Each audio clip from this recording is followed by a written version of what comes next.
Hello everyone and welcome to this week's episode of the Aftermath series.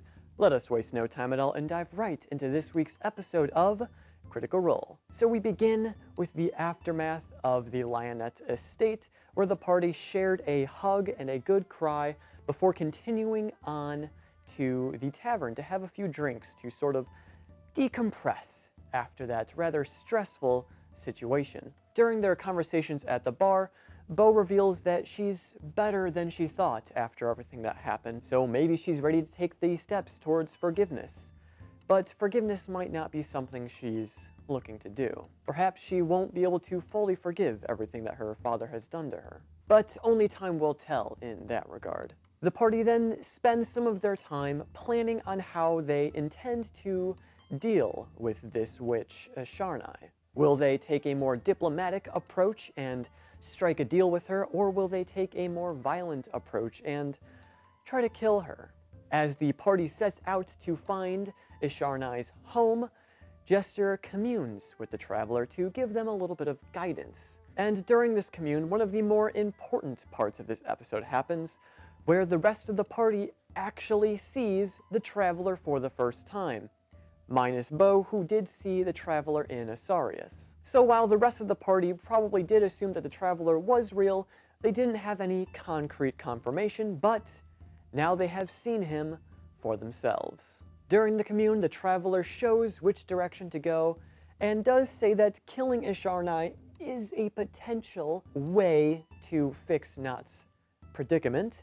However, there are several other avenues that the party could take. But with the commune concluded, the party set down on their path towards Sharnai's home. And to make traveling interesting, Matthew decided to have a little bit of a skill challenge as the party makes their way through the dangerous woods and swamps of this area. The party encounters a group of harpies that they are easily able to deal with.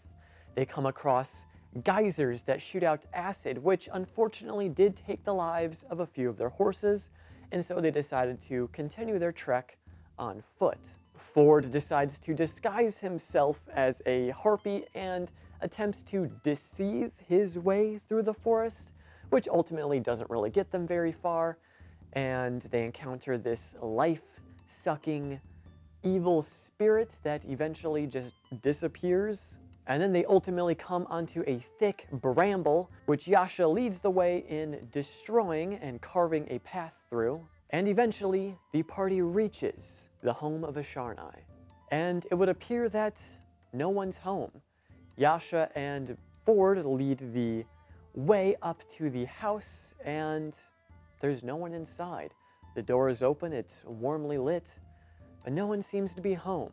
Ford decides to poke his head in and cast See Invisibility in case Sharnai was trying to pull a fast one on the party, but again, there was no one inside, and so Bo and Not decided to do a little bit of investigating in the house of Sharnai, which might be a bit intrusive and might offend Sharnai if she was there. After a bit of investigating, Ford steps outside, and with his See Invisibility still active, he sees Sharnai the Prism Sage sitting on top of her home, just watching the party as they peruse her home. Sharnai doesn't necessarily threaten the party, but she's interested to hear what they want of her. Obviously, they want something if they went through the trials of the forest. Sharnai explains that she's paid in misery, so whatever they ask of her, it must be paid in an equal weight of misery. Sharnai welcomes each of the members of the Mighty Nine into her home for a little discussion. Ford is the first one to take her up on this offer, and they enter Sharnai's home. Ford basically explains that they're here to fix a problem with Not. And of course, Sharnai remembers bestowing this curse upon her. And Sharnai once again explains that in order for her to go back on this deal she made with the goblins, there must be something equally as important in exchange. Ford takes this information and decides he needs some time to figure out what that could be. And so he leaves Sharnai's home, and Bo immediately decides to go in next. And now here we have a very, very important moment for Beauregard's character. The conversation begins the same, where Sharnai explains the whole misery deal and equal exchange for removing Not's curse. Bo comes to the conclusion that the thing that would cause her the most misery, that she believes would be an equal exchange, is abandoning everything and everyone that she's come to know and everything that she's come to work towards since we've met her in the beginning of the campaign. Now, this is absolutely huge for her character because we know one of her greatest fears is the fear of abandonment and the people close to her leaving her. And now she's come to the point where she thinks that in order to save one of her dearest friends, she needs to completely abandon her and all of her friends and her title, everything she's achieved at the Cobalt Soul. She needs to leave it all behind and walk away from everything. And as I said before, this definitely means a lot to Bo because of her fear of abandonment. So us in the audience and the rest of the Mighty Nine would obviously never want her to do this, but she believes and she wants not to be happy once again. She wants not to be her regular self, and she's willing to do whatever it takes to achieve that.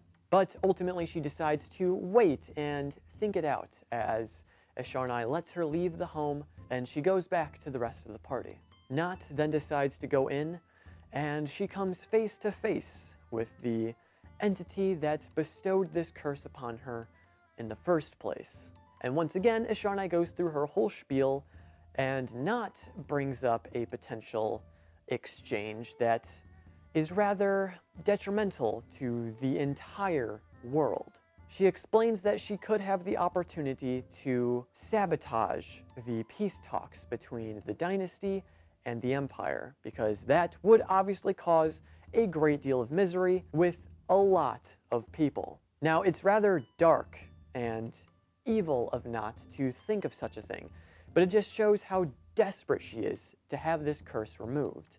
But again, ultimately she doesn't decide in the moment what she wants to do, but it's still something she's going to think about, and is definitely possible, as Esharnai said, that as long as the important members of either the dynasty or the empire drink a special potion that will soul bond Esharnai to them, then if the peace talks are sabotaged, the misery will be paid to Esharnai. Not then exits Esharnai's home with a lot to think about, and as she rejoins the party, they all discuss what they were willing to offer up in order to save Not.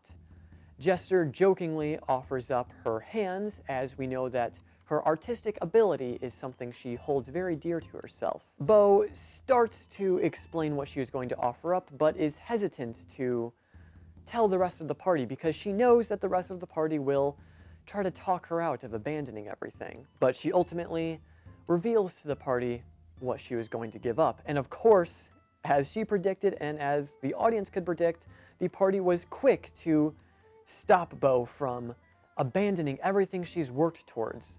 The party knows what they mean to her. She knows what everything she's gone through means to her, and there's no way they're going to let her leave that all behind. Even Not, who desperately wants this curse to be removed, was telling Bo that this is definitely not the way, and then Not revealed that she was willing to sabotage the peace talks, which then the rest of the party thought that was an absolutely absurd idea, since the peace talks is something that the party has been actively working towards and have actively wanted to achieve, and the fact that Not is possibly wanting to sabotage that is rather evil in a way. And so while they're all brainstorming things of what to do, Yasha just abruptly decides to go inside to speak with Esharnai. And in this rather quick conversation, Yasha offers up her book of flowers that she's collected over her travels, a collection that was meant for her wife that is no longer with her. Although she failed to persuade Esharnai, Yasha mentioned another way that the curse might be able to be removed. And Yasha threatened Esharnai by plainly saying that Yasha will kill her. And Esharnai, being the all-powerful being that she is, isn't going to take this threat lightly, and so she presented herself in a more threatening manner, and Yasha backed down, but explained that this battle is still on the table if other options aren't presented to the party. Once Yasha rejoined the rest of the group, Jester decided to go in. And given the chaotic nature of Jester, we can only assume that shenanigans are going to unfold within the home of Asharnai. And boy did she deliver. Jester decides to offer up her hands, both of them, in exchange for Not's curse being removed. Now, as I said before, Jester's artistic ability is something that she holds very dear to herself. It's kind of one of her defining traits, and it does bring her much joy. And Asharnai recognizes this and accepts her hands as payment for removing this curse. But Jester has a plan. She has a little trick up her sleeve. She says to Asharnai that she wishes to have at least one last meal before her hands are removed. Asharnai grants this, and Jester pulls out one of her blueberry muffins, her last one, to be in fact, and she affectionately decides that she wants to share this blueberry muffin with Asharnai. And after a successful persuasion check, Asharnai accepts half of this blueberry muffin. And as Jester separates the muffin and passes it over, Asharnai consumes her half, and Jester reveals that she sprinkled some of her dust of deliciousness that she picked up many episodes ago, and reveals that upon consuming this dust, the consumer has disadvantage on wisdom saving throws. Now, at first glance, this is like, oh, okay, where is this going? What is Jester planning in this moment? And then Jester pulls one of the craziest moves we have ever seen in Critical Role history. She decides to cast Modify Memory on Asharnai, and as we know, Modify Memory is a very serious spell and definitely ethically questionable to use. But Jester casts Modify Memory on Asharnai to make her believe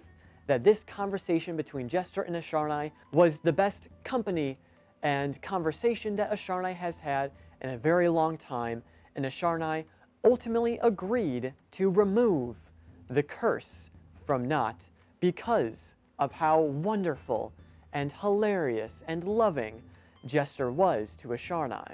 And due to a poor roll on Matthew Mercer's part, Asharnai failed the saving throw, and the Modify Memory took hold of Asharnai. An absolutely incredible move by Laura Bailey that will definitely go down in history. However, there are still a few concerns.